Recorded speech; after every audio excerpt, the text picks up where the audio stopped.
14ویں حدیث صحیح مسلم کی ہے کہ مغیرہ بن شعبہ رضی اللہ تعالیٰ عنہ کہتے ہیں غزوہ تبوک کے موقع پر میں نے نبی صلی اللہ علیہ وسلم کو جب وضو کروایا تو آپ صلی اللہ علیہ وسلم نے اپنی پگڑی پر بھی مسح کیا اور اپنے موزوں پر بھی مسح کیا، بلکہ اس میں الفاظ ہے کہ میں آپ صلی اللہ علیہ وسلم کے موزے اتارنے لگا تو آپ صلی اللہ علیہ وسلم نے فرمایا ان کو چھوڑ دو، میں نے ان کو پاکی کی حالت میں پہنا تھا. یعنی وضو کر کے اگر کوئی شخص موزے پہن لے تو اس کے بعد وہ اس پر مسح کر سکتا ہے. کتنی نمازوں تک وہ آگے انشاءاللہ آخری مسئلہ آج میں نے وہی بتانا ہے، خفین اور جرابین کا مسئلہ. تو آپ صلی اللہ علیہ وسلم نے فرمایا میں نے پاکی کی حالت میں ان کو پہنا تھا، ان کو چھوڑ دو. تو اس حدیث سے یہ بات پتہ چلی کہ آپ صلی اللہ علیہ وسلم سر ڈھانپنے کا کتنا اہتمام فرماتے تھے کہ آپ صلی اللہ علیہ وسلم نے وضو کرتے ہوئے بھی اپنی پگڑی نہیں اتاری. اس سے خالی پگڑی پہ مسح ثابت نہیں ہوتا، پگڑی پہننا بھی ثابت ہوتا ہے. تو بخاری اور مسلم کی متفق علیہ حدیث ہے کہ آپ صلی اللہ علیہ وسلم نے فتح مکہ کے موقع پر کالی پگڑی پہنی ہوئی تھی اور اس کے 2 شملے چھوڑے تھے. اور المستدرک الحاکم میں صحیح سند کے ساتھ ہے کہ سیدنا سعد بن ابی وقاص رضی اللہ تعالیٰ عنہ کہتے ہیں جو اشرف مبشرہ میں سے ہیں کہ نبی صلی اللہ علیہ وسلم نے مجھے پگڑی باندھے ہوئے دیکھا تو میری پگڑی کھول کر دوبارہ باندھی، وائٹ کلر کی سفید کلر کی پگڑی باندھی اور اس کا شملہ بھی چھوڑا تھوڑا سا 4 انگل کے برابر اور فرمایا سعد اس طرح پگڑی باندھا کرو یہ خوبصورت لگتی ہے. تو آپ صلی اللہ علیہ وسلم نے پگڑی بھی الحمدللہ اس پر مسح بھی فرمایا.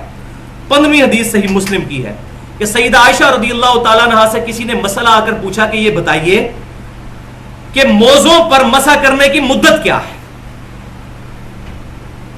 تو سیدہ عائشہ نے فرمایا کہ تم جا کر علی سے یہ مسئلہ پوچھو کیونکہ علی رضی اللہ تعالیٰ عنہ اس معاملے میں مجھ سے بڑے عالم ہیں اور انہوں نے سفر میں نبی صلی اللہ علیہ وسلم کے ساتھ مجھ سے زیادہ صحبت کی ہوئی ہے. یہ دیکھ لیں، مجھے اگلے دن ایک ناسبی نے کہا کہ جی حضرت عائشہ سے کوئی علی کی تعریف ہی ثابت نہیں. میں نے کہا یہ ناسبی ہو، قرآن حدیث پڑھو تو تمہیں پتہ چلے. عائشہ کہہ رہی ہیں جو اتنے بڑے صحابہ کی استاد ہیں وہ کہہ رہی ہیں کہ مجھ سے بڑا عالم علی ہے. صحیح مسلم ہے، اس کو ضعیف بھی نہیں کو ناسبی ثابت کر سکتا. موضوع کے چیپٹر میں پہلی 3 حدیثیں یہی ہیں، علی مجھ سے بڑا عالم ہے، علی سے جا کر مسئلہ پوچھو. الحمدللہ مجھے تو بڑی خوشی ہوئی کیونکہ صحیح مسلم میں حدیث ہے علی سے محبت نہیں رکھے گا مگر مؤمن، علی سے بغض نہیں رکھے گا مگر منافق. اور اسی پہ میں نے پورا وہ لیکچر دیا ہے حسینیت اور یزیدیت کا تحقیقی جائزہ، اور ہمارا ریسرچ پیپر بھی ہے جو ناسبیت، رافضیت اور یزیدیت کا تحقیقی جائزہ اہل سنت پاک.com پہ. تو سیدہ عائشہ نے فرمایا، اس سے یہ بات بھی چلی کہ سیدہ عائشہ رضی اللہ تعالیٰ عنہا بھی کوئی معاذ اللہ استغفر اللہ بغض رکھنے والی نہیں تھی. انہوں نے کہا علی اس معاملے میں مجھ سے بڑے عالم ہیں، انہوں نے زیادہ وقت سفر میں گزارا ہے آپ صلی اللہ علیہ وسلم کے ساتھ، ان سے مسئلہ پوچھو. تو وہ تابعی کہتے ہیں میں پھر سیدنا علی کے پاس آیا تو سیدنا علی نے کہا کہ نبی صلی اللہ علیہ وسلم نے ہمیں سفر کے دوران 3 دن اور 3 رات تک موزوں پر مسح کرنے کی اجازت دی اور قیام کی حالت میں 1 دن اور 1 رات تک، یعنی 5 نمازوں تک اور اس میں 15 نمازوں تک. باقی یہ مسافر کے احکام کیا ہیں اس پہ ہمارا مسئلہ نمبر 29 کے نام سے تقریباً 50 منٹ کی گفتگو اہل سنت پاک.com پہ رکھی ہوئی ہے، وہ اس کو آپ ڈیٹیل سے دیکھ سکتے ہیں. تو لہٰذا یہاں سے ہی بات پتہ چلی کہ جرابوں پر موزوں پر مسح کرنا جو ہے یہ الحمدللہ سنت ہے. اب آخری مسئلہ اس کانٹیکسٹ میں کلیئر کر دوں جرابوں اور موزوں کے حوالے سے، یہ بہت کریٹیکل مسئلہ ہے آج کل کے دور کے اعتبار سے. تو بھائیو یہ بات سمجھ لیجئے کہ عربی زبان میں چمڑے کے موزوں کے لیے لفظ استعمال ہوتا ہے خفین. خفین ان پر بھی مسح کرنا سنت ہے. اور دوسرا لفظ جو ہے جراب کے لیے عربی کا لفظ ہے جورابین. عربی ڈکشنری القاموس کے مطابق جو پاؤں پر لفافے کی شکل میں کوئی چیز چڑھائی جاتی ہے اس کو کہتے ہیں جورب. اس پر بھی مسح کرنا کم از کم 5 صحابہ سے ثابت ہے، صحابہ کا اجماع ہے، اس میں کوئی مخالفت ثابت نہیں ہے. تو خفین کے اوپر تو کوئی مسئلہ نہیں، اختلاف بھی نہیں ہے، بخاری مسلم میں بھی حدیث موجود ہے. جرابین کے حوالے سے میں تھوڑا بیان کر دوں. سنن ابی داؤد میں انٹرنیشنل نمبرنگ کے مطابق 159 نمبر حدیث ہے اور جامعہ ترمذی میں 99 نمبر حدیث. یہ ایک ہی حدیث ہے کہ نبی صلی اللہ علیہ وسلم نے جرابوں پر مسح فرمایا، لیکن یہ حدیث ضعیف ہے کیونکہ اس میں سفیان ثوری مدلس ہیں اور ان سے روایت کر رہے ہیں.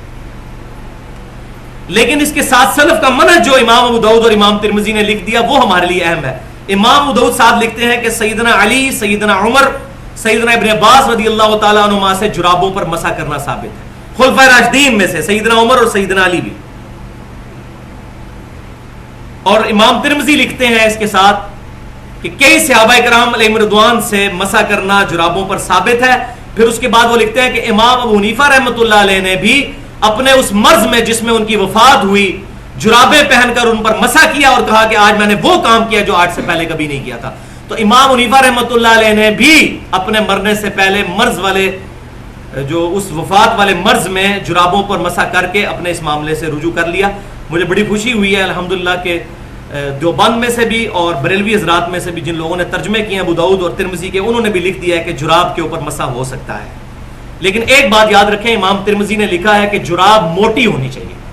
موٹی جراب وہ جراب ہوگی جس سے جسم کی رنگت باہر نظر نہ آئے.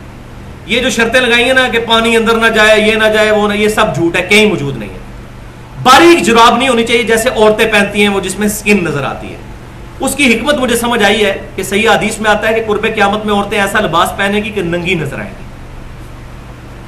تو لباس تو نہ ہوا جس میں سے جسم نظر آئے، لہذا وہ جرابیں نہ ہوئیں جن میں سے جسم نظر آئے. تو عموماً ہماری جو جرابیں ہوتی ہیں وہ صحیح موٹی جرابیں ہی ہوتی ہیں جو ہم بلیک پہنتے ہیں، جو عام طور پر مل جاتی ہیں. موٹی جراب ہے، اس میں سے جسم نظر نہیں آتا، لہذا اس جراب کے اوپر الحمدللہ مسح ہو جائے گا. اور خدا کے لیے یہ میں مولویوں سے بھی ریکویسٹ کرتا ہوں کہ جو انہوں نے یہ امت کے اوپر ظلم کیا ہوا ہے اور چمڑے کے موزوں کے اوپر، اب جو لوگ آفیسز میں جاب کرتے ہیں وہ اپنی بوٹوں کے اندر کیسے موٹے موزے پہن کے جائیں، 2 نمبر بڑا بوٹ لیں. پوری امت کو انہوں نے ایک سنت سے محروم کر دیا. اور میرے تو پرسنلی خود سردیوں میں پاؤں بہت زیادہ خراب ہو جاتے تھے. میں جراب کی وجہ پہلے ہمیں تو یہ پتا ہے جراب پہ مزہ نہیں ہوتا، آج بھی بہت مشہور ہے آج کل بھی. بھائی صحابہ کا اجماع ہے اور 5 صحابہ میں نے بتایا، سیدنا علی سے، سیدنا عمر سے، سیدنا ابن عباس رضی اللہ تعالیٰ عنہما سے، سیدنا برا بن عازب سے، سعد بن سعد سے، ابو امامہ رضی اللہ تعالیٰ عنہ سے، المصنف ابن ابی شیبہ میں جو 37,943 احادیث اور آثار کا سب سے بڑا مجموعہ ہے، صحابہ کرام علیہم رضوان کا عمل ثابت ہے. الحمدللہ جرابوں پر مسح کرنے پر اجماع ہے صحابہ کا، کوئی مخالفت الحمدللہ موجود نہیں. لہذا خفین ہو یا جرابین، ان پر مسح کرنا بالکل ٹھیک ہے. اور مسح کرنے کا طریقہ بھی سمجھ لیں کہ دایاں ہاتھ لے کے پانی پر پانی جو ہے الٹے ہاتھ پر گرایا، دائیں ہاتھ سے دائیں پاؤں کا مسح کیا، اوپر والے حصے کا ایسے، اور بائیں سے بائیں کا، یہ پاؤں کو اگر اس کو سمجھ لیں تو دونوں ہاتھوں سے یوں کر کے مسح کر لیا. پاؤں کے تلووں کا مسح کرنا ضروری نہیں، اوپر سے ہی مسح کریں گے تو جراب پہ بھی مسح جائز ہے اور خفین پر، موزوں پر بھی مسح جائز ہے. پوائنٹ نمبر 6، موزوں اور جرابوں پر مسح کے حوالے سے میں نے ڈیٹیل ڈسکشن کی تھی. اس میں ایک بات رہ گئی تھی کہ جورب عربی زبان کے اندر اس لفافے نما چیز کو کہتے ہیں جو پاؤں پر پہنی جاتی ہے اور وہ سوت یا اون کی بنی ہوئی ہو. تو چمڑے کی بنے ہونے کے لیے جو ہے اس کے لیے جورب کا لفظ نہیں بولا جاتا بلکہ اس کے لیے خفین کا لفظ بولا جاتا ہے. اور دوسرا میں نے اس میں طریقہ بھی بتایا تھا کہ دائیں پاؤں پر دائیں ہاتھ سے مسح کرنا ہے اور بائیں پاؤں پر بائیں ہاتھ سے. یعنی اگر یہ دایاں پاؤں ہے تو دایاں ہاتھ اگر اس کو سپوز کر لیں تو ایسے اوپر یوں مسح کرنا ہے، نیچے تلوے کا نہیں کرنا. اور اس کا ثبوت جامعہ ترمذی اور سنن نبی داؤد میں حدیث ہے. مغیرہ بن شعبہ رضی اللہ تعالیٰ عنہ کہتے ہیں، جن سے خفین کے مسح والی حدیثیں صحیح مسلم کے اندر بھی موجود ہیں، کہ آپ صلی اللہ علیہ وسلم پاؤں کی موزوں کی پشت پر مسح فرمایا کرتے تھے. تو موزوں کی پشت جو ہے وہ پاؤں کا اوپر والا حصہ ہے، تلوا اس کی پشت نہیں، پشت اوپر والا حصہ ہوتا ہے. تو دائیں ہاتھ سے دائیں کا، یعنی ایسے دونوں ہاتھوں کو رکھے، دونوں پاؤں پہ ایسے اوپر کی طرف کھینچتے ہیں، تو یہ سنت ہوگی مسح کرنے کی.